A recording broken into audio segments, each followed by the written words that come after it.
Welcome to mega 9 TV. రాష్ట్రంలోని గురుకుల విద్యార్థులు ప్రపంచ స్థాయిలో పోటీ పడుతున్నారంటే ఆ ఘనత కేసీఆర్కే దక్కుతుందని బీఆర్ఎస్ వర్కింగ్ ప్రెసిడెంట్ మాజీ మంత్రి కేటీఆర్ తెలిపారు. తెలంగాణ భవన్లో బీఆర్ఎస్పీ క్యాలెండర్ ఆవిష్కరణ సందర్భంగా కేటీఆర్ మాట్లాడారు. గత 10 ఏళ్లలో కేసీఆర్ నాయకత్వంలో అటు సంక్షేమం ఇటు అభివృద్ధి జోడెద్ల మాదిరిగా ముందుకు పోయాయన్నారు. పరిశ్రమలు, పర్యావరణం, ఐటీ, వ్యవసాయం రంగంలో దేశానికి దిక్సూచిగా తెలంగాణ నిలిచింది అన్నారు. విద్యారంగంలో కేసీఆర్ ఎన్నో విప్లవాత్మక మార్పులు తీసుకొచ్చారని గుర్తు చేశారు. 1000కి పైగా గురుకులాలను స్థాపించామని తెలిపారు. మీ అందరికీ తెలుసు, గత 9.5-10 సంవత్సరాలు కేసీఆర్ గారి నాయకత్వంలో ఈ రంగం ఆ రంగం అని కాదు, అటు సంక్షేమమైనా ఇటు అభివృద్ధి అయినా జోడెద్దుల మాదిరిగా రెండింటినీ జోడించి అటు పల్లె ప్రాంతమైనా ఇటు పట్టణ ప్రాంతమైనా, ఇటు పరిశ్రమలైనా అటు పర్యావరణమైనా, ఇటు ఐటీ అయినా అటు వ్యవసాయమైనా భారతదేశానికే ఒక దిక్సూచిలాగా అన్ని రంగాలలో అభివృద్ధిని సంక్షేమాన్ని సమతుల్యంగా నడిపింది మన నాయకుడు కేసీఆర్ గారు అనే విషయం మీకు తెలుసు. ముఖ్యంగా విద్యారంగమే తీసుకుంటే కేసీఆర్ గారి నాయకత్వంలో మనం చేసిన కొన్ని కార్యక్రమాలు బహుశా భారతదేశంలో స్వాతంత్ర అనంతరం ఏ రాష్ట్రంలో కూడా జరగలేదు అంటే అది అతిశయోక్తి కానే కాదు.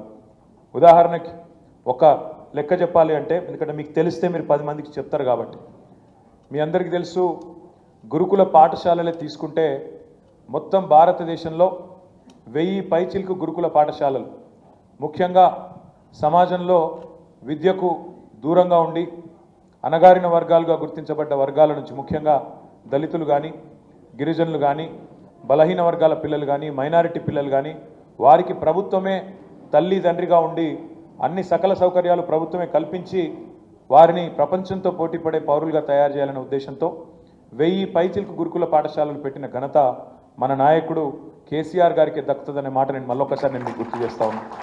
అందులో భాగంగా 60 డిగ్రీ కళాశాలలు కూడా మన రాష్ట్రంలో మనం ఏర్పాటు చేసుకున్నాం. ఇంటర్ రెసిడెన్షియల్ కళాశాలలు 146 ఉండే మనం వచ్చినాడు, వాటిని 592 చేసుకున్నాం. అంటే 4 రెట్లు 146ను 592 మనం జూనియర్ ఇంటర్ రెసిడెన్షియల్ కళాశాలలు చేసుకున్నాం. ఈ రెసిడెన్షియల్ స్కూల్ ఇప్పుడే నేను మీకు చెప్పిన 294 ఉండే, దాన్ని 1022 చేసుకున్నాం.